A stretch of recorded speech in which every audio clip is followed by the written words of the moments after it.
مومنوں کے لیے مہربان ہیں، یعنی مومنوں کے ساتھ ان کی خاص رحمت ہے۔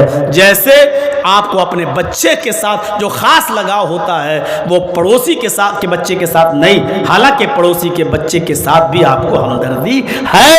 بالکل اسی طریقے سے محمد رسول اللہ کے دل میں اپنے مومنوں کے لیے جو درد ہے وہ دوسروں کے لیے درد اتنا نہیں، لیکن آپ کے دل میں ان کی بھی محبت ہے۔ مولانا جرجس انصاری کے بیانات سننے کے لیے مولانا صاحب کے آفیشیل یوٹیوب چینل مولانا جرجس انصاری سپیچز کو سبسکرائب کریں۔ الحمدللہ نحمدہ ونستعینہ ونستغفرہ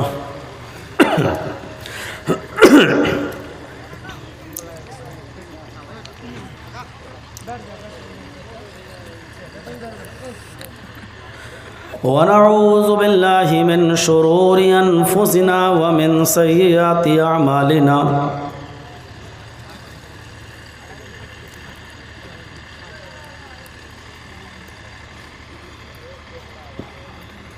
من یہدہ اللہ فلا مضل لہ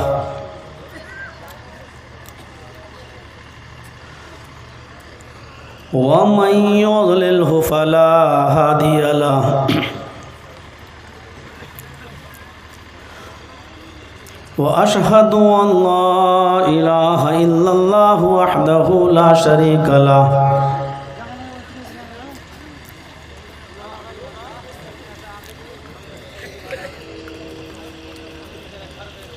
وأشهد أن محمدا عبده ورسوله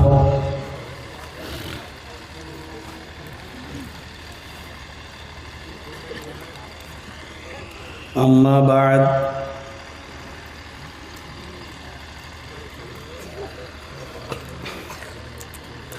فإن خير الحديث كتاب الله وخير الهدي هدي محمد صلى الله عليه وسلم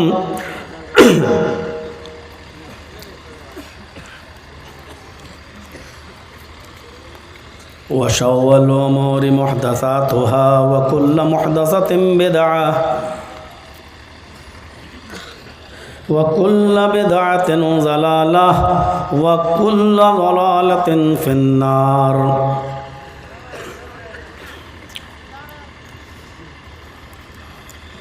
اعوذ باللہ من الشیطان الرجیم، بسم اللہ الرحمن الرحیم۔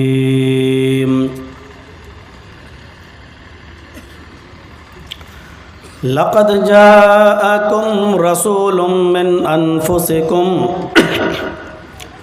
عزيز عليه ما عنتم حريص عليكم بالمؤمنين رؤوف رحيم۔ رب اشرح لي صدري ويسر لي أمري واحلل عقدة من لساني يفقهوا قولي۔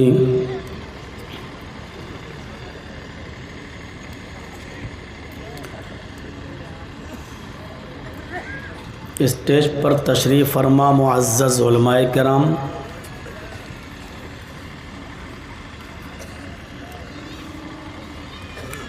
مدرسہ حاضہ کے اہم ذمہ داران، اجلاس کمیٹی کے اراکین اور ممبران،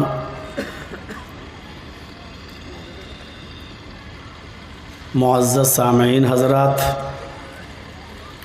پردہ نشین اسلامی خواتین، ماں اور بہنوں، قوم و ملت کے لائق ور نوجوانوں، مستقبل کے ہونہار عزیز بچوں،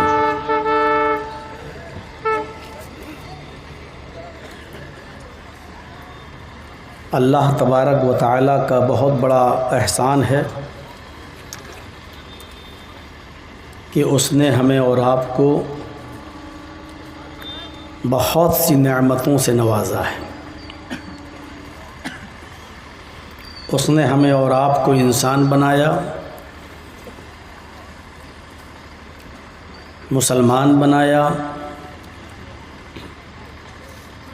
قرآن کریم جیسی مقدس کتاب دی،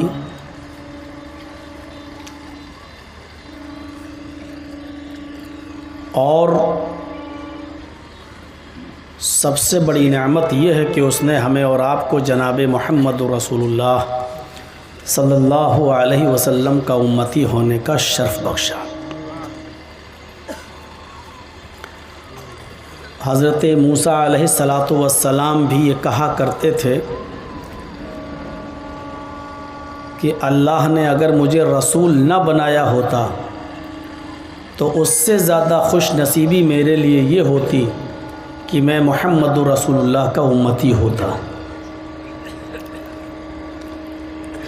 اس سے آپ اندازہ لگا سکتے ہیں کہ نبی کا امتی ہونا یہ کتنا بڑا شرف، کتنی بڑی فضیلت اور کتنا بڑا مقام ہے ہمارا اور آپ کا۔ اللہ نے اپنے نبی محمد الرسول اللہ صلی اللہ علیہ وسلم کی پوری زندگی کو ہمارے اور آپ کے لیے آئیڈیل اور نمونہ بنا دیا ہے۔ لقد کان لکم فی رسول اللہ اسوۃ حسنہ، تمہارے لیے رسول اللہ صلی اللہ علیہ وسلم کی زندگی میں بہترین نمونہ ہے۔ صرف نماز اور روزہ ہی نہیں بلکہ مسلمانوں کو، ہمیں اور آپ کو نبی اکرم کی پوری زندگی کو ایک آئیڈیل کے روپ میں دیکھنا چاہیے۔ نبی اکرم کیسے بیٹھتے تھے، نبی اکرم کیسے کھڑے ہوتے تھے، نبی اکرم کیسے چلتے تھے، نبی اکرم کیسے سوتے تھے، نبی اکرم کیسے کھاتے تھے، نبی اکرم کیسے پانی پیتے تھے، نبی اکرم اپنے گھر میں کیسے جاتے تھے، گھر سے باہر کیسے نکلتے تھے، اپنی اولاد کے ساتھ کس طرح رہتے تھے، اپنی بیویوں کے ساتھ کس طرح رہتے تھے، پڑوسیوں کے ساتھ آپ کا معاملہ کیا تھا، کافروں کے ساتھ، غیر مسلموں کے ساتھ آپ کا معاملہ کیسا تھا، جانوروں کے ساتھ آپ کا معاملہ کیسا تھا، اپنے رشتہ داروں کے ساتھ آپ کا تعلق کیسا تھا۔ جو جنگ میں قیدی پکڑے جاتے تھے اور گرفتار کر کے لائے جاتے تھے، ان بندیوں اور ان قیدیوں کے ساتھ آپ کا رہن سہن کیسا تھا، آپ نماز کیسے پڑھتے تھے، روزہ کیسے رکھتے تھے، حج کیسے کرتے تھے، زکوٰۃ کیسے دیتے تھے، غریبوں کے ساتھ آپ کا معاملہ کیا تھا۔ گناؤں تو بہت لمبی فہرست ہو جائے گی۔ الغرض یہ کہ ہم میں اور آپ کو نبی کی پوری زندگی کے بارے میں سوچنا چاہیے، اور پھر اس زندگی کو ہمیں آئیڈیل ماننا چاہیے، وہی ہمارے لیے نمونہ ہے۔ اگر نبی کی پوری زندگی ہمارے لیے آئیڈیل اور نمونہ ہے اور ہم وہ کر رہے ہیں، تب تو ہم مسلمان ہیں، اور اگر ہم نہیں کر رہے ہیں تو ہم ووٹر لسٹ میں مسلمان ہیں، ہندوستان کی جن سنکھیا میں ہم مسلمان ہیں، گوشت کھانے کے اعتبار سے ہم مسلمان ہیں، لیکن محمد الرسول اللہ کی لسٹ میں ہم مسلمان نہیں ہیں۔ نبی اکرم کا مومنوں کے ساتھ جو معاملہ تھا وہ بڑا ہی رحم و کرم کا معاملہ تھا۔ آج اسی چیز کی میں وضاحت کروں گا آپ کے سامنے۔ نبی کی پوری زندگی پر تو ہم نہیں بول سکتے ہیں، 40 سال کے بعد نبی بنے،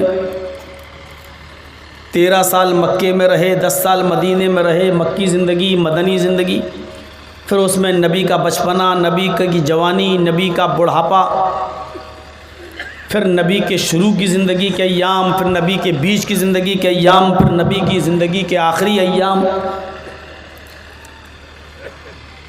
1.5 گھنٹے 2 گھنٹے کی تقریر میں ہم نبی کی پوری زندگی کو نہیں سمیٹ سکتے.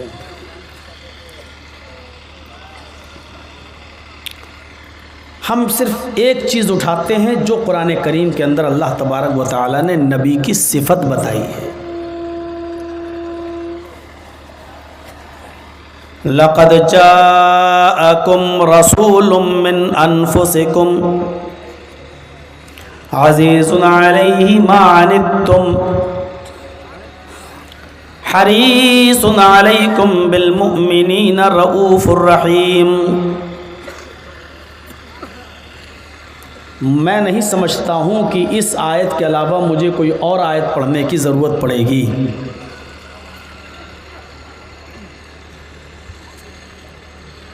اسی آیت کی تشریح میں ہو سکتا ہے کہ ہمارا ٹائم پورا ہو جائے. اللہ تبارک و تعالیٰ نے نبی کا وصف بتایا ہے، نبی کی صفت بتائی ہے. تمہارے پاس ایک ایسے رسول آئے ہیں، لَقَدْ جَاءَكُمْ رَسُولٌ مِّنْ أَنفُسِكُمْ، تمہارے پاس ایک ایسے رسول تشریف لا چکے ہیں، من انفسکم، جو جنس کے اعتبار سے تمہاری جیسے ہیں، جو تمہارے ہی جنس سے ہیں.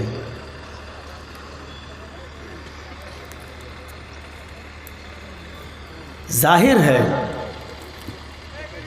کہ نبی اسی کو بنا کر بھیجا جائے گا جس قوم میں وہ جا رہا ہے وہ اسی قوم سے ریلیٹڈ ہو اور جڑا ہوا ہو. اگر کسی فرشتے کو اللہ رسول بنا دیتا اور بھیج دیتا تو کوئی بھی اس کی بات نہیں مانتا. ارے تمہارے لیے اتنا مشکل تھوڑی ہے کام، تم تو ایک دن میں 50 100 200 کلومیٹر بھی چل دو گے. تم تو نور ہو، تم تو رات بھر جاگ لو گے، تم تو دن بھر بھی کام کرو گے تو تھکو گے نہیں، کیونکہ تم فرشتے ہو. اللہ نے رسول بنایا محمد الرسول اللہ کو تو یہ کہا کہ ہم نے یہ رسول جو تمہیں دیا ہے، جو تمہارے پاس آئے وہ تمہاری جنس سے ہیں. تم کھاتے ہو تو وہ بھی کھاتے ہیں، تم پیتے ہو وہ بھی پیتے ہیں، تم چلتے ہو وہ بھی چلتے ہیں، تم شادیاں کرتے ہو انہوں نے بھی شادی کی، تمہارے بچے ہوتے ان کے بھی بچے تھے، تمہیں خوشیاں پہنچتی ہیں ان کو بھی خوشیاں پہنچی، تمہیں دکھ اور غم پہنچتا ہے ان کو بھی پہنچا، تم بیمار ہوتے ہو وہ بھی بیمار ہوئے.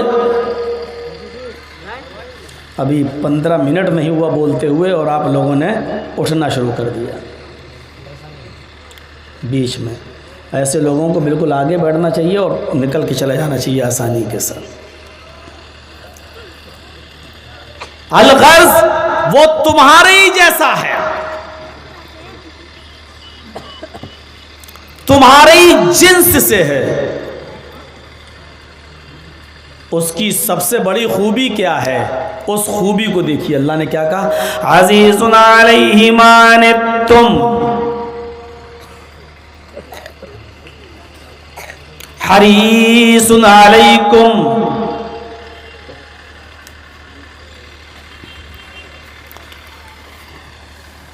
تمہارے اوپر جو پریشانیاں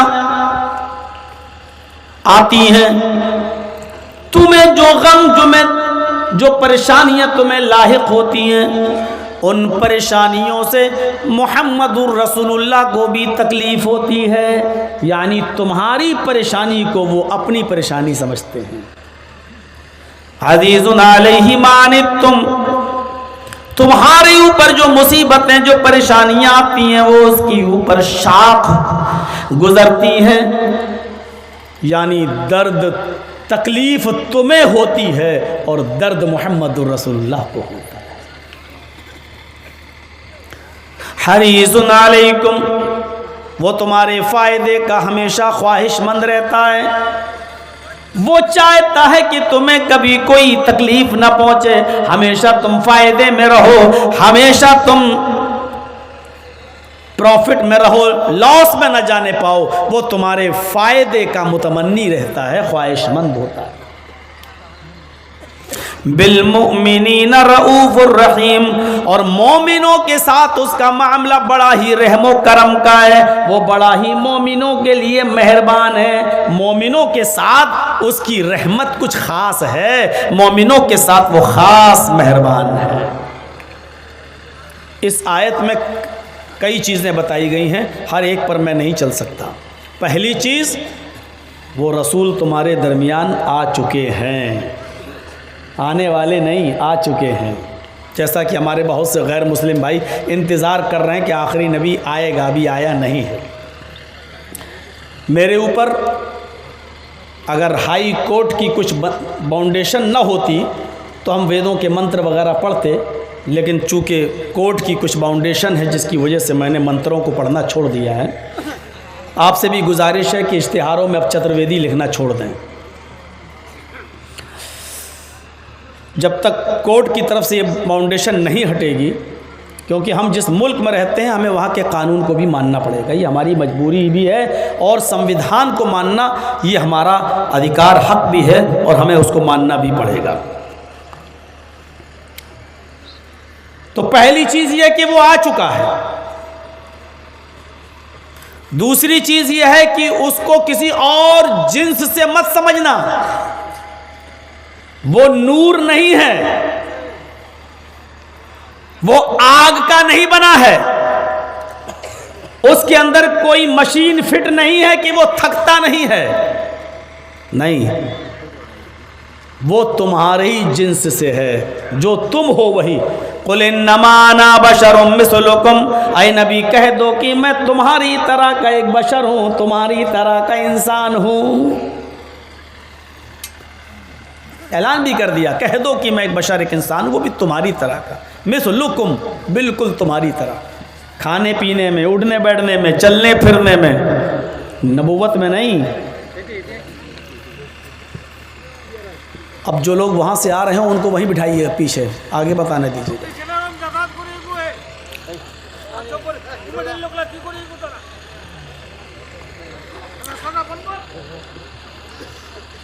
تو پہلی چیز، کھانے پینے میں، چلنے پھرنے میں وہ تمہارے جیسا ہے، نبوت میں نہیں، ورنہ نبوت کے اعتبار سے جو اس کی عظمت، جو اس کا مقام، جو اس کا مرتبہ ہے، وہ اتنا بڑا ہے کہ اللہ کے بعد اگر دوسرے مقام پر، اللہ کے بعد اگر دوسرا کسی کا درجہ ہے تو وہ درجہ ہے محمد الرسول اللہ صلی اللہ علیہ وسلم کا۔ یہ مقام اور مرتبہ اور فضیلت کا درجہ ہے، حیثیت ہے۔ ہاتھ پیر ناک کان میں وہ ہماری طرح ہیں، جیسے آپ کے دو ہاتھ محمد رسول اللہ کے بھی دو ہاتھ تھے، آپ کے دو پیر نبی کے بھی دو پیر تھے، آپ کی دو آنکھیں نبی کی بھی دو آنکھیں تھی، آپ کے دو کان نبی کے بھی دو کان تھے، آپ کے پاس ایک زبان، نبی کے پاس بھی ایک زبان تھی، آپ کے پاس بیویاں ہوتی ہیں، نبی کے پاس بھی بیوی تھی، آپ کے بچے ہوتے ہیں، نبی کے بھی بچے تھے، آپ کو خوشیاں پہنچتی ہیں، نبی کو بھی خوشی پہنچی، آپ کو غم ہوتا ہے تو نبی کا بیٹا ابراہیم کا انتقال ہوا، نبی کو بھی غم پہنچا، نبی کی بیٹی زینب، رقیہ اور ام کلثوم کا انتقال ہوا تو نبی کو بھی غم پہنچا، نبی کی بیوی حضرت خدیجہ کا انتقال ہوا تو نبی کو بھی غم ہوا، نبی کو بھی تکلیف ہوئی۔ تو انسانیت میں کوئی فرق نہیں ہے، مقام و مرتبے میں اتنا اونچا ہے مقام کہ اللہ کے بعد اگر سیکنڈ اور دوسرا کوئی درجہ کسی کا ہے تو وہ محمد الرسول اللہ صلی اللہ علیہ وسلم کا۔ پہلی چیز سمجھ لیا آپ نے، عزیز علیہ ما عنتم، تمہارے اوپر آنے والی مصیبتوں کو وہ اپنی مصیبت، تمہارے درد کو وہ اپنا درد سمجھتا ہے، تمہاری تکلیف کو وہ اپنی تکلیف سمجھتا ہے، اور تمہارے فائدے کا بڑا متمنی ہے۔ بالمؤمنین رؤوف الرحیم، تمہارے فائدے کا وہ بڑا متمنی ہے، تمہاری تکلیف کو اپنی تکلیف سمجھتا ہے۔ یعنی اس کا ترجمہ اگر میں یہ کروں تو غلط نہیں ہوگا، کانٹا تمہارے پیر میں چبھتا ہے اور اس کی تکلیف محمد رسول اللہ کے دل کو ہوتی ہے۔ کانٹا آپ کو چبھتا ہے تو درد محمد رسول اللہ کے دل کو ہوتا ہے۔ تمہاری تکلیف کو وہ اپنی تکلیف سمجھتے ہیں۔ بالمؤمنین رؤوف الرحیم، مومنوں کے ساتھ اس کا معاملہ بہت خاص ہے، رحمت والا۔ اس کا یہ مطلب نہیں کہ وہ کافروں کے ساتھ مہربان نہیں تھے، وہ غیروں کے ساتھ مہربان نہیں تھے، مومنوں کے ساتھ کچھ خاص رحمت تھی۔ ظاہر ہے آپ کے پڑوس میں پڑوسی رہتا ہے، اس کا بیٹا بیمار ہو گیا، ہاسپٹل میں ایڈمٹ ہو گیا، آپ کو تکلیف ہو رہی ہے کہ پڑوسی کا بیٹا ہے بیچارہ، آپ اس کو دیکھنے کے لیے ہاسپٹل گئے، آپ کیا کریں گے؟ آدھا گھنٹہ دے دیں گے، 1 گھنٹہ دے دیں گے؟ آپ کا پڑوسی غریب ہوا تو اس کے بچے کے لیے آپ 100 200 500 1000 2000 5000 کی مدد کر دیں گے، لیکن 24 گھنٹے تو آپ اس کے پاس نہیں بیٹھیں گے۔ لیکن اس کے برعکس اگر آپ کا اپنا بیٹا بیمار ہو جائے اور ہاسپٹل میں ایڈمٹ ہو جائے تو آپ اپنے بیٹے کے لیے اپنی تجوری کھول دیں گے، الماری کھول دیں گے، فون پے گوگل پے سب کھول دیں گے اور وقت بھی دیں گے اور جتنا پیسہ خرچ ہوگا کریں گے اور ٹائم بھی دیں گے، رات بھر آپ ہاسپٹل میں رکیں گے۔ کیوں؟ کیونکہ آپ کا اپنا بیٹا ہے، اپنے بیٹے کے ساتھ معاملہ کچھ خاص ہے، لیکن دشمنی آپ کو پڑوسی کے ساتھ بھی نہیں ہے، پڑوسی کے بیٹے کے ساتھ بھی آپ کو ہمدردی ہے، لیکن خاص ہمدردی اپنے کے ساتھ ہے، اپنی اولاد کے ساتھ ہے، اپنے بیٹے کے ساتھ ہے۔ تو ایسے ہی قرآن نے کہا وَمَا أَرْسَلْنَاكَ إِلَّا رَحْمَةً لِّلْعَالَمِينَ، اے نبی ہم نے آپ کو ساری کائنات کے لیے رحمت بنا کر بھیجا، بالعموم آپ ساری دنیا کے لیے رحمت ہیں، غیر مسلموں کے لیے، یہودیوں کے لیے، عیسائیوں کے لیے، ہندوؤں کے لیے، جینیوں کے لیے، بدھسٹوں کے لیے، سکھوں کے لیے، سب کے لیے، جانوروں کے لیے بھی، حیوانات، جمادات و نباتات سب کے لیے آپ رحمت، یہاں تک کہ کتے اور بلیوں کے لیے بھی رحمت بن کر آپ آئے، بالعموم سب کے لیے رحمت بن کر آئے، لیکن بالخصوص مومنوں کے لیے مہربان ہیں، یعنی مومنوں کے ساتھ ان کی خاص رحمت ہے۔ جیسے آپ کو اپنے بچے کے ساتھ جو خاص لگاؤ ہوتا ہے وہ پڑوسی کے ساتھ کے بچے کے ساتھ نہیں، حالانکہ پڑوسی کے بچے کے ساتھ بھی آپ کو ہمدردی ہے۔ بالکل اسی طریقے سے محمد رسول اللہ کے دل میں اپنے مومنوں کے لیے جو درد ہے وہ دوسروں کے لیے درد اتنا نہیں، لیکن آپ کے دل میں ان کی بھی محبت ہے، آپ ان کے لیے بھی رحمت بن کر آئے ہیں۔ ابھی تھوڑی دیر کے لیے غیر مسلم اور دوسری باتوں کو چھوڑ دیتا ہوں، صرف مسلمانوں کے ساتھ آپ کی رحمت کیا ہے یہ ذرا دکھاتا ہوں۔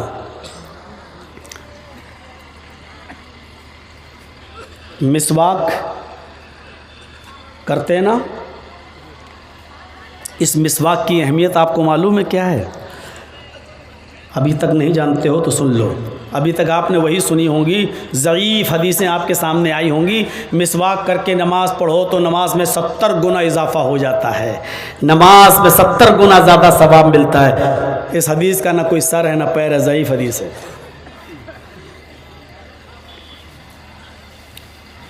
لیکن مسواک کی اہمیت کیا ہے سنیے، صحیح حدیثوں میں جو مسواک کے بارے میں آیا وہ کیا آیا ہے؟ اللہ کے نبی صلی اللہ علیہ وسلم مسواک اپنے کان میں لگائے رہتے تھے۔ کہاں؟ کان میں۔ آپ اٹھتے بیٹھتے تھے، دعوت و تبلیغ کا فریضہ انجام دیتے تھے، لوگوں کو دین کی دعوت دیتے رہتے تھے کہ اچانک اذان کی آواز آتی تھی، اللہ اکبر اللہ اکبر، ہوتے ہوتے حی علی الصلاۃ۔ آپ دعوت و تبلیغ چھوڑ دیا کرتے تھے، کام چھوڑ دیا کرتے تھے، دنیاوی مشاغل سے دور ہو جایا کرتے تھے، مسجد میں جانے کی تیاری کرتے تھے، اپنے خادم سے کہتے تھے انس پانی لاؤ، وضو کے لیے پانی لایا جاتا تھا۔ اللہ کے نبی اپنے کان سے مسواک نکالتے تھے اور مسواک کر لیا کرتے تھے، اور مسواک کرنے کے بعد اس کو دھل کر پھر کان میں لگا لیا کرتے تھے۔ آپ کا یہ معمول ہر وضو سے پہلے، ہر نماز سے پہلے مسواک کرنے کا تھا، اور مسواک اتنی محبوب تھی وہ آپ اپنے کان میں لگا لیا کرتے تھے۔ اس سے صاف ظاہر ہوتا ہے کہ اس زمانے میں جو کپڑا پہنا جاتا تھا اس میں سامنے پاکٹ نہیں ہوا کرتی تھی کہ مولانا جرجیس جیسے اپنا پین لگا لیں یا موبائل جیب میں رکھ لیں۔ ضروری چیز تھی مسواک، تو اس کے لیے بھی رکھنے کے لیے کوئی پاکٹ نہیں تھی، بلکہ کان میں مسواک لگائے رہتے تھے۔ مسواک کی اور پھر کان میں رکھ لی اور پھر وضو کیا اور مسجد میں چلے گئے نماز پڑھنے۔ اس سے اندازہ لگا سکتے ہیں کہ مسواک کی اہمیت کیا ہے۔ ٹوتھ پیسٹ کی دنیا میں رہنے والی قوم نے آج مسواک کا جنازہ نکال دیا۔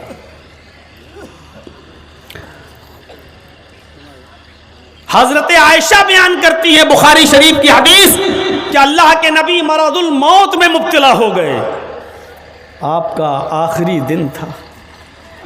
یہاں سے اندازہ لگائیے گا، میں جانتا ہوں ڈسٹرکٹ کٹیہار ہے لیکن آپ کے اطراف میں بنگال کا بارڈر لگا ہوا ہے۔ میں جانتا ہوں آپ کے سامنے مجھے کس اسپیڈ میں بولنا ہے، اور یہ بھی میں جانتا ہوں کہ آپ کے سامنے کتنی سرل اور آسان بھاشا کا استعمال کرنا ہے، کیونکہ 25 سال کی زندگی میں نے آپ کے علاقے میں گزاری ہے، اطراف میں گزاری ہے۔ اتنا تو مجھے سمجھ میں آ گیا ہے کہ مجھے اسپیڈ کتنی تیز رکھنی چاہیے اور کتنی سلو رکھنی چاہیے، کون سی بھاشا کا استعمال کرنا چاہیے۔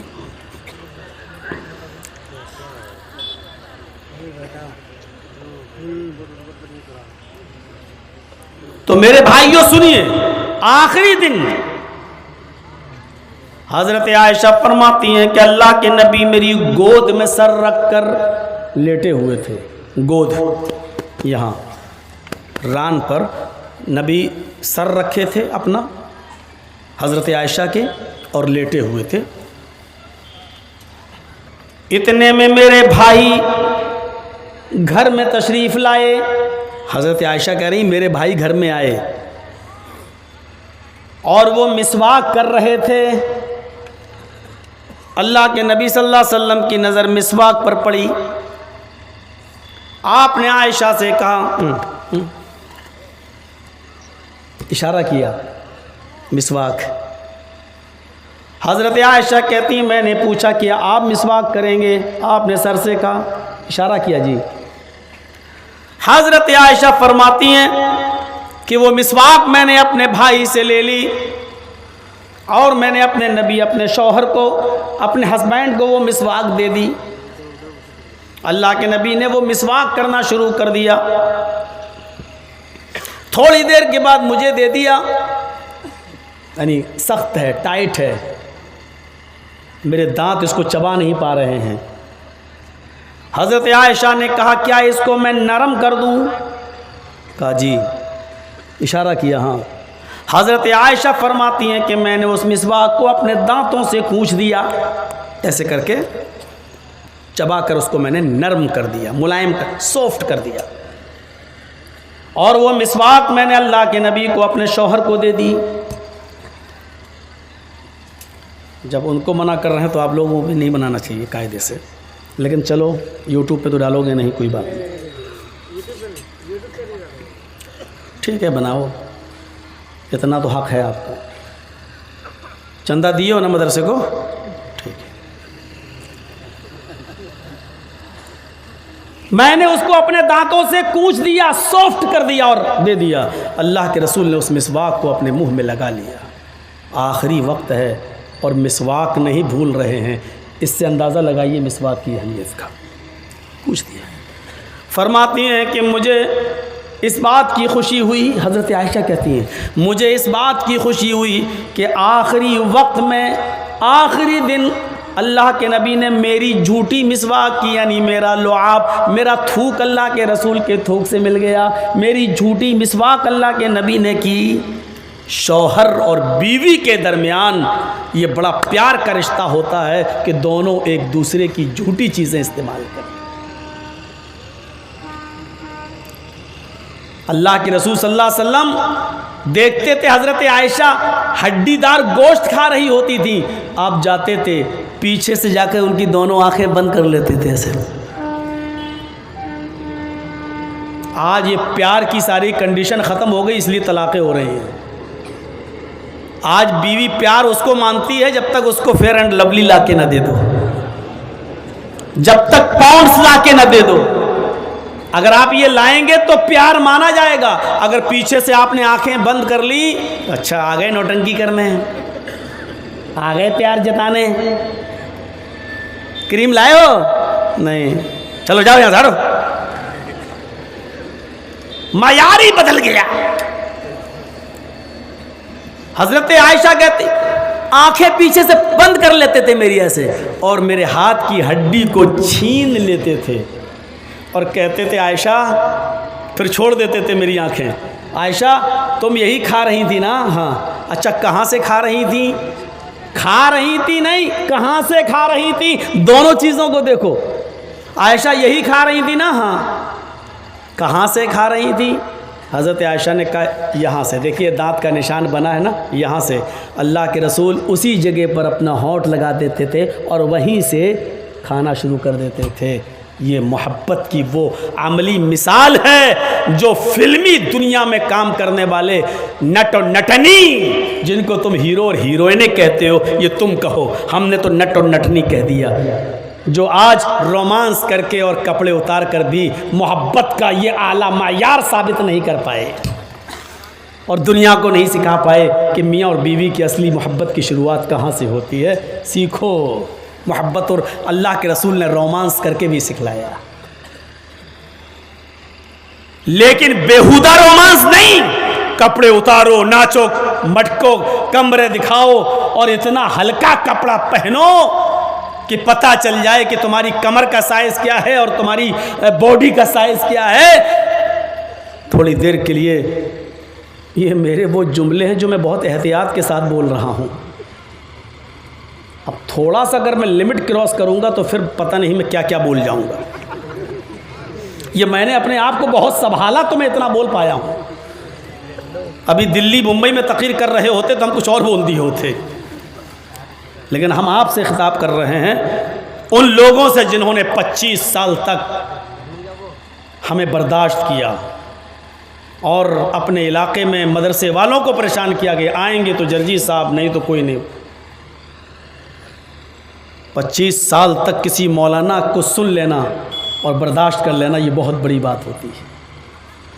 اس سے پتہ چلتا ہے کہ آپ کی محبت کا پیمانہ ہمارے ساتھ کیا ہے. میرے بھائیوں،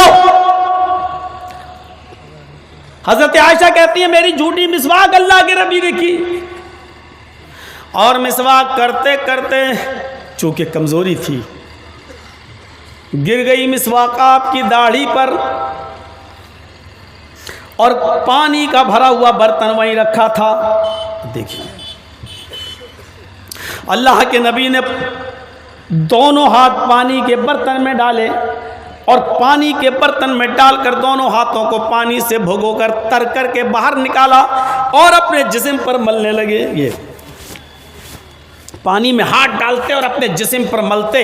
بخاری کی روایت، پانی میں ہاتھ ڈالتے اپنے جسم پر ملتے اور کہتے ان للموت سکرات، ان للموت سکرات. بار بار پانی میں ہاتھ ڈالتے، پانی کے چھینٹے اپنے جسم پر مارتے، اپنے جسم پر پانی ملتے اور کہتے جاتے ان للموت سکرات. موت کے لیے بڑی بے چینیاں ہیں، موت کے لیے بڑی پریشانیاں ہیں. موت بڑی سختی سے آتی ہے، ہر انسان کی روح کو نکلنا ہے اور روح بڑی سختی سے نکلتی ہے. یہ الگ بات ہے کہ مومن کے لیے ایسا ہوتا ہے جیسے آٹے میں سے بال کھینچ لیا ہو، لیکن جو کافر، مشرک، منافق، بدعمل شخص ہوتا ہے اس کے لیے روح کا نکلنا بہت تکلیف دہ ہوتا ہے. حضرت عائشہ کہتی ہیں اللہ کے نبی کہہ رہے ہیں ان للموت سکرات، موت کے لیے بڑی بے چینیاں ہیں. اس کے آگے میں نہیں بتاؤں گا، صرف اس حدیث کو بیان کرنے کا مقصد میرا یہ تھا کہ یہ بتاؤں کہ آخری وقت ہے، موت روح نکلنے والی ہے، ملک الموت تشریف لا چکا ہے. ایسے موقع پر بھی اللہ کے رسول نے مسواک کرنا نہیں چھوڑا. اس سے آپ اندازہ لگا سکتے ہیں کہ مسواک کی اہمیت کیا ہے. اللہ کے نبی صلی اللہ علیہ وسلم نے اپنی زندگی کے اندر مسواک کی اہمیت کو بتاتے ہوئے یوں فرمایا تھا. بخاری شریف اٹھائیے اور کتاب الوضو پڑھیے. کتاب الوضو کے اندر یہ حدیث آپ کو مل جائے گی کہ اللہ کے نبی صلی اللہ علیہ وسلم فرماتے ہیں لولا ان اشق علی امتی لامرتهم بالسواک. یہ ہے مسواک کی اصلی حیثیت جو صحیح حدیث سے ثابت ہے. اگر میری امت کے اوپر، میرے مسلمان لوگوں کے اوپر، میری امت کے اوپر، میرے اوپر ایمان لانے والے لوگوں کے اوپر اگر ہر نماز سے پہلے یا ہر وضو سے پہلے مسواک کرنا مشکل نہ ہوتا، دشوار نہ ہوتا، پریشانی کا سبب نہ ہوتا تو لامرتهم بالسواک، میں اپنی امت کو حکم دے دیتا کہ وہ ہر نماز سے پہلے مسواک کریں یا ہر وضو سے پہلے مسواک کریں. اتنی اہم چیز، لیکن نبی کہہ رہے ہیں میں اس لیے مسواک کرنے کا حکم نہیں دے رہا ہوں، یعنی فرض نہیں کر رہا ہوں اپنی امت پر. اگر میں نے فرض کر دیا تو میری امت کے لیے بڑا مشکل ہوگا.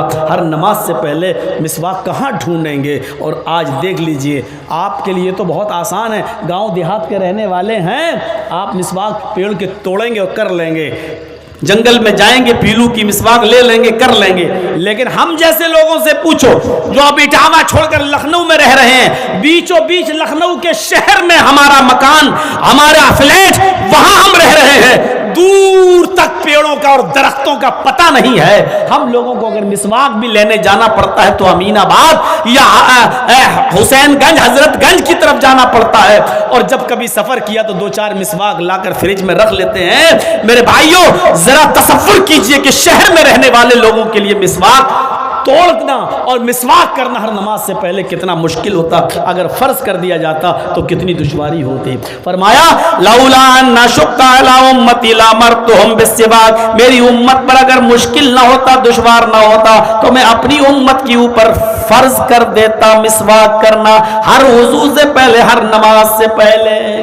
نبی کا اپنی امت پر مسواک کو فرض نہ کرنا اس بات کی دلیل ہے کہ مومنوں کے ساتھ وہ بڑا مہربان ہے.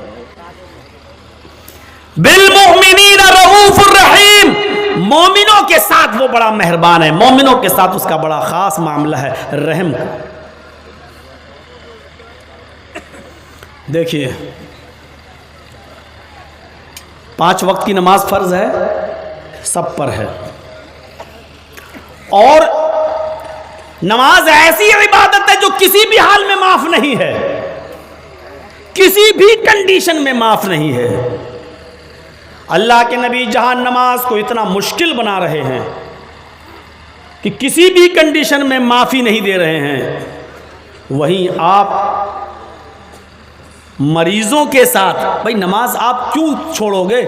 جب سب کو کھانا نہیں چھوڑتے ہو، پانی نہیں چھوڑتے ہو، لیٹرین کی ضرورت ہو تو ہر مصیبت کے باوجود لیٹرین کرتے ہو. لیکن یہ الگ بات ہے کہ پیروں میں طاقت نہیں ہے تو آپ اپنے بستر پر کرسی والی لیٹرین استعمال کر لیتے ہو پردہ لگا کر. تو جس طریقے سے اپنی بیماری میں آپ نے کھانے اور پینے میں سہولتیں ڈھونڈی ہیں تو اللہ کے رسول نے نماز میں بھی سہولت پیدا کر دی ہے. کہا نماز جیسے کھانا تم کھاتے ہو، پانی نہیں چھوڑ سکتے ہو، جس طریقے سے تم قضاء حاجت نہیں چھوڑ سکتے ہو، اسی طریقے سے نماز بھی نہیں، کیونکہ جس دن اللہ کا کھا رہے ہو اس دن اللہ کی عبادت بھی کرو. لیکن نماز میں تم اگر گوشت نہیں کھا سکتے ہو، تمہارا لیور کمزور ہے، ہضم نہیں کر سکتا ہے تو کھچڑی کھا لیتے ہو.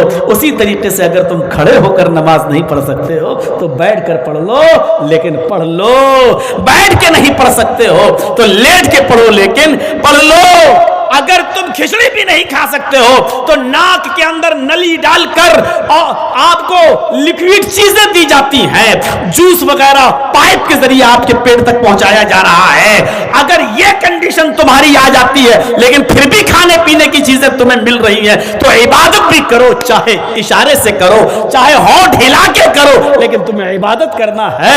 جب یہ چیز بیماری کے باوجود تم کھا پی رہے ہو تو پھر بیماری کے باوجود بھی نماز پڑھو، چاہے لیٹ کے پڑھو، اشارے سے پڑھو، ہونٹ ہلا کے پڑھو۔ اگر وضو کے لیے پانی نہیں ہے تو تیمم کر کے پڑھو، اور پانی ہے لیکن پانی کے استعمال کرنے سے آپ کا جسم میں سردی لگ سکتی ہے، آپ کو نقصان پہنچ سکتا ہے، تب بھی آپ تیمم کر کے نماز پڑھو، لیکن نماز پڑھنا ہے۔ میرے بھائیوں، جہاں نبی نے اتنی سختی کی کہ نماز فرض کی، لیکن نرمی بھی اتنی کر دی کہ نماز میں اتنی رخصت بھی دے دی کہ آپ وضو بنانے میں خطرہ ہے بیماری کے اور بڑھنے کا تو تیمم کر لو، کھڑے ہو کر نہیں پڑھ سکتے ہو تو بیٹھ کے پڑھ لو، بیٹھ کے نہیں پڑھ سکتے ہو تو لیٹ کے پڑھ لو، مسجد جانے کی طاقت نہیں ہے تو گھر پہ پڑھ لو، گھر میں نہیں ہاسپٹل میں ایڈمٹ ہو تو جس بیڈ پہ لیٹے ہوئے ہو اسی بیڈ پر لیٹے لیٹے پڑھ لو۔ میرے بھائیوں، اس سے زیادہ سہولت اور کیا ہوگی؟ بالمؤمنین رؤوف الرحیم، مومنوں کے ساتھ اس کا معاملہ بڑا رحم والا ہے۔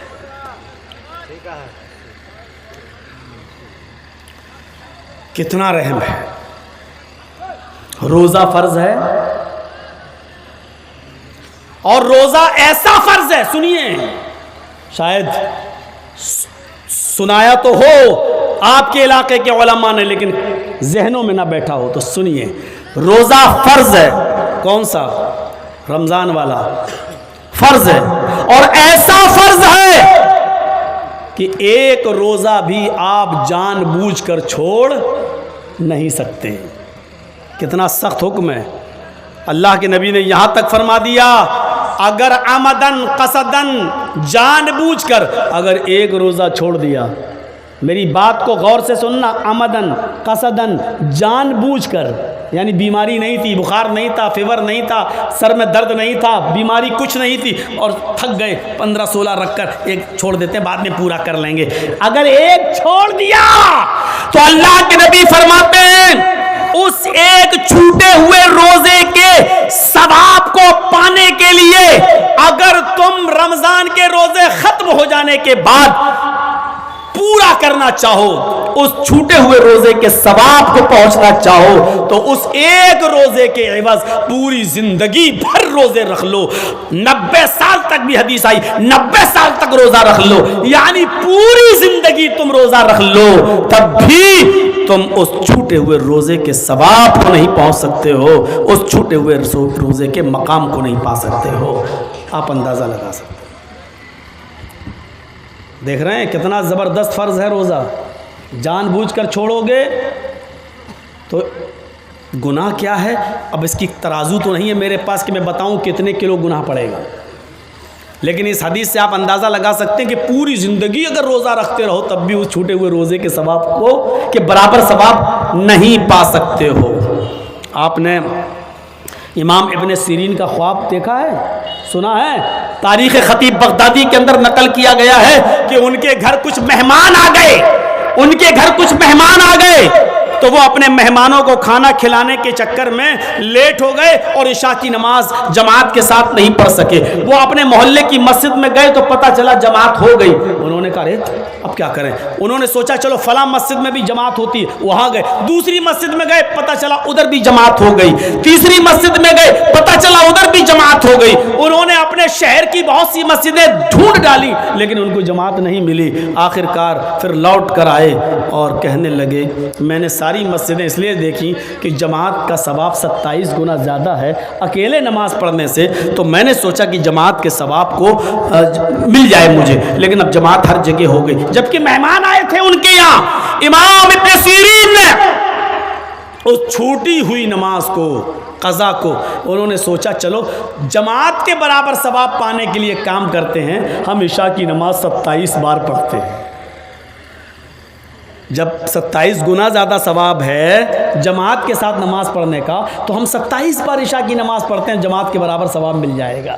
یعنی نماز تو ایک ہی ہوگی عشاء کی لیکن ثواب ہمیں جماعت کا مل جائے گا۔ تو انہوں نے عشاء کی نماز اکیلے پڑھی تو 27 بار پڑھی اور خوش ہو گئے کہ چلو آپ ہمیں جماعت کا ثواب مل گیا ہوگا۔ رات میں جب سوتے ہیں تو خواب دیکھ رہے ہیں کہ میں گھوڑا دوڑا رہا ہوں اور مجھ سے بھی آگے میرے دوست کا گھوڑا دوڑ رہا ہے، جبکہ میرے دوست کا گھوڑا میرے گھوڑے سے اچھا نہیں ہے، لیکن وہ گھوڑے میں آگے نکلا ہوا ہے۔ میں اپنے گھوڑے کو بار بار ایڑ لگاتا ہوں کہ اس سے آگے نکلے، لیکن میرا گھوڑا اس سے آگے نہیں نکل رہا ہے۔ اس نوجوان نے پیچھے مڑ کے کہا، میرے دوست کیوں اپنے گھوڑے کو بار بار مار رہے ہو؟ کہا میں تمہارے برابر آنا چاہتا ہوں، تم سے آگے نکلنا چاہتا ہوں، میرا گھوڑا تمہارے گھوڑے سے اچھا ہے، صحت مند ہے، تندرست ہے، اس لیے میں تم سے آگے نکلنا چاہتا ہوں۔ اس دوست نے کہا امام ابن سیرین سے، میرے محترم دوست تم مجھ سے آگے نہیں نکل سکتے ہو، تمہارا گھوڑا مجھ سے پیچھے ہی رہے گا، مقابلہ مت کرو، تم مجھ سے آگے نہیں جا سکتے ہو، اگرچہ تمہارا گھوڑا بہت زیادہ طاقتوری کیوں نہ ہو۔ امام ابن سیرین کہتے ہیں میں نے پوچھا کہ آخر میں تم سے آگے کیوں نہیں نکل سکتا؟ اس نوجوان دوست نے جواب دیا، اے میرے پیارے دوست امام ابن سیرین، تم مجھ سے اس لیے آگے نہیں نکل سکتے ہو کیونکہ میں نے عشاء کی نماز جماعت کے ساتھ پڑھی ہے اور تم نے عشاء کی نماز جماعت کے ساتھ نہیں پڑھی۔ 27 مرتبہ نماز پڑھنے کے باوجود بھی جماعت کا ثواب نہیں پہنچ، اس مقام کو نہیں پہنچ سکے۔ 27 بار پڑھنے کے باوجود بھی ایک چھوٹ گیا روزہ، اس روزے کے ثواب کو پانے کے لیے پوری زندگی روزہ رکھو، اس کے ثواب کو آپ نہیں پہنچ پاؤ گے۔ اتنا زبردست سخت حکم ہے روزہ رکھنے کا، فرض ہے۔ اب تو آپ لوگوں نے لمٹ کراس کر دی ہے بھائی، اب برداشت سے باہر ہے۔ جس کو نکلنا ہو میری فل اجازت ہے کہ ابھی نکل جاؤ، ابھی چلے جاؤ، لیکن بار بار میرے سامنے سے اٹھتے ہیں تو تھوڑا ڈسٹرب ہوتا ہے میرے بھائی۔ اصل میں ہم بہار بنگال ہی نہیں تقریر کرتے نا، بمبئی وغیرہ، ہریانہ، راجستھان، ہر جگہ ہم کہیں نہیں دیکھتے ہیں ایسا نظم، اس لیے وہ عادت بنی ہوئی ہے۔ اگر ہم نے 25 سال پورے آپ کے درمیان گزارے ہوتے تو ہماری یہ عادت ہو جاتی، برداشت کر لیتے، لیکن نہیں بن پاتی ہماری عادت۔ ہم ڈسٹرب ہو جاتے ہیں کہ ہم بول کیا رہے تھے اور اب کیا آگے کیا بولنا ہے، ایک دم ہمارے ذہن سے نکل جاتی ہے وہ ساری باتیں۔ اسی لیے وہ دیکھو بہت سے مولویوں کی عادت ہے، بولتے تو پیچھے میں پبلک نعرہ لگاتی ہے، نعرہ تکبیر، دیکھا ہوگا اس کو اسی میں مزہ آتا ہے اور وہ سستا بھی لیتا ہے۔ یہ لوگ نعرہ لگا رہے ہیں، اتنی دیر میں مولانا صاحب سستا بھی لیے، پھر آگے بولنا شروع کر دیے، اور ابھی ہماری تقریر میں کوئی نعرہ لگا دے ہم بھول جائیں گے کہ ہم بول کیا رہے تھے۔ تو اپنی اپنی عادت ہوتی ہے، میری عادت یہ ہے کہ سکون کے ساتھ سنیے۔ صحابہ کرام جب اللہ کے رسول کا خطبہ سنتے تھے تو اپنے سروں پر بیٹھی ہوئی مکھی بھی نہیں اڑایا کرتے تھے۔ ہاتھ کے پنکھے جس کو ہم ہینڈ فین کہتے ہیں نا، گرمیوں میں جو جھلتے ہیں مسجدوں وغیرہ میں رکھے رہتے ہیں، صحابہ کرام کھجور کے پتوں کے بنے ہوئے پنکھے، جب نبی کا خطبہ ہوا کرتا تھا تو پنکھے پڑے رہتے تھے، صحابہ کی پیشانیوں سے ٹپکنے والا پسینہ ان کھجور کے بنے ہوئے پتوں سے پنکھوں پر گرتا اور ٹپکتا تھا، لیکن اس کے باوجود صحابہ ان پنکھوں کو اٹھا کر اپنے اوپر جھلتے نہیں تھے کہ نبی کی بات سننے میں کہیں ڈسٹرب نہ ہو جاؤں اور کہیں قیمتی بات ہمارے دماغ سے نکل نہ جائے۔ اتنا ادب و احترام ہوتا تھا واعظ و نصیحت سننے کا۔ ہمارے ہاں تو جب پیشاب لگا اٹھ کے بھاگ گئے ہیں۔ اچھا یہ بتائیے ابھی ہمیں لگنے لگے تو ہم کیا کریں گے؟ بولیے کیا ہم انسان نہیں ہیں؟ تو ابھی ہم آپ سے کہیں بھائیو بیٹھیو آ رہا ہوں ابھی استنجا کر کے، کیسا لگے گا؟ آپ کے منہ سے یہی نکلے گا، ارے یار جب آنا ہی تھا تو پہلے کر کے آتے ہیں۔ اور پوچھئے جب سے ہم آئے ہیں 1 منٹ کے لیے بھی اپنے مسجد کے بغل میں جو حجرہ منع ہے، کٹیار سے چلے ہیں یہاں تک، اور یہاں آنے کے بعد بھی ابھی تک ہم نے استنجا بھی کیا ہو؟ پوچھئے، نہیں کیا۔ اب ہم کہتے ہیں ابھی ہمیں کو لگ رہا ہم کر کے آ رہے ہیں، بیٹھیے، کیسا لگے گا آپ کو؟ تو تھوڑا برداشت کرنا بھی سیکھیے آپ۔ نماز کی حالت میں اب آپ کو تیز استنجا لگنے لگا، اب کیا کرو گے آپ؟ نماز چھوڑ کے بھاگو گے؟ نہیں بھاگ سکتے ہو۔ ہاں یہ الگ بات ہے کہ انسانی فطرت ہے، اب آپ کی ہوا اگر خارج ہو جائے تو مجبوری ہے، اب تو آپ کو نماز ہی چھوڑنا پڑے گی، چھوڑنا پڑے گا۔ لوگ اپنے آپ صف درست کر لیں گے. اب آپ دوبارہ جائیے نماز وضو بنائیے, اور وضو بنانے کے بعد اگر جماعت مل جائے تو شریک ہو جائیے, وہ آپ کی پہلی رکعت مانی جائے گی. اس کے بعد جتنی چھوٹ جائے وہ آپ بعد میں پوری کریں گے. وہ 2 رکعتیں یا 3 رکعتیں جو آپ پڑھ چکے تھے اور بیچ میں آپ کی ہوا خارج ہو گئی, اس کا ثواب اللہ دے گا آپ کو. لیکن اب آپ وضو بنا کے آئیں گے تو اثر 9 دوبارہ سے آپ جو ہے وہ آپ نماز پڑھیں گے. جیسے روزہ, مان لیجئے کوئی عورت رکھ رہی ہے, 6 بجے آپ کے یہاں 5 بجے آپ کے یہاں روزہ افطار ہوتا ہے, لیکن 4 بجے اس کو پیریڈ شروع ہو جائے تو کیا کرے گی بیچاری؟ 4 بجے اگر اس کو پیریڈ شروع ہو جائے تو اس کا روزہ ختم ہو گیا, وہ روزہ نہیں مانا جائے گا. لیکن 4 بجے تک وہ بیچاری جو بھوکی پیاسی رہی, اس کا ثواب اللہ دے گا اس کو, کیونکہ اس کی نیت روزے کی تھی, اس کا ثواب اس کو ملے گا. لیکن وہ روزہ نہیں مانا جائے گا, چاہے 1 منٹ پہلے ہی اس کو پیریڈ شروع ہوا ہو, وہ پھر رمضان کے مہینے کے بعد اس روزے کو پورا کرے گی, دوبارہ رکھے گی. اب آپ کہیے کہ 2 منٹ کا رہ گیا تھا یا 1 گھنٹے کا رہ گیا تھا, بعد میں 1 گھنٹہ اور بھوکی پیاسی رہ کر وہ اپنا پورا کر لے گی دوسرے مہینے میں. ایسا نہیں چلے گا میرے بھائیوں, اس کو دوسرا روزہ رکھنا پڑے گا. لیکن یہ جو 4 بجے تک 4:30 بجے تک جو بیچاری بھوکی پیاسی رہی, اس کا کیا ہوگا؟ اس کا ثواب اللہ دے گا اس کی نیت کے مطابق. لیکن روزہ اس کو پورا کرنا پڑے گا. اب ہم مسئلے بتانے تھوڑی آئے ہیں, مفتیوں سے پوچھا کرو, ہم کوئی مفتی نہیں ہیں, لیکن بات تھوڑی سی نکل گئی تو میں نے بتا دیا. تو میں بتانا یہ چاہتا ہوں کہ تھوڑا سا پیشاب کو روکیے, اگر تیز نہ لگا ہو تو, اور بہت تیز لگا ہو. سائنس نے اتنی ترقی کر لی, لیکن ابھی کوئی ایسا ڈائپر نہیں بنایا ہے کہ وہ لے کے, ہم تو کہہ رہے ہیں وہ بھی نکل آئے تو اچھا ہی ہے. کم سے کم لے کے آئیے اور بیٹھیے اور اسی میں کر لیجیے. اب دیکھو وہ چاچا بیچارے, اب یہ تو آ رہے ہیں, یہ جا رہے ہیں, اللہ بہتر جانے کیا. ہاں تو اب سنیے, نہیں دیکھو نکل گئی نا میرے ذہن سے. تو روزے کی بات کر رہا, اتنا زبردست حکم ہے روزے کا, تو اس سے فرضیت کا اندازہ لگایا. چھوٹے ہوئے روزے کے ثواب کو پہنچنا چاہو تو پوری زندگی نہیں, لیکن اتنا سخت حکم دینے کے بعد بھی اللہ کے نبی نے کیا کہا قرآن کی آیت پڑھ کے, وَإِن كَانَ مِنْكُمْ مَرِيضًا أَوْ عَلَىٰ سَفَرٍ فَعِدَّةٌ مِّنْ أَيَّامٍ أُخَرَ. رمضان کے مہینے میں اگر کوئی بیمار ہو جائے تو روزہ چھوڑ دے.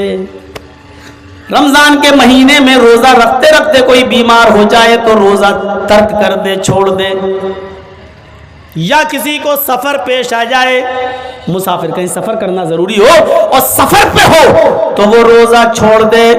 فعدۃ من ایام اخر, اور چھوٹے ہوئے روزوں کی عدت بعد میں پوری کر لے, یعنی جتنے روزے چھوٹ جائیں وہ دوسرا رمضان کا مہینہ آنے سے پہلے پہلے ان روزوں کو پورا کر لے. یہ دیکھیے آسانی اسلام کے اندر, مہربان دیکھیے کتنا ہے.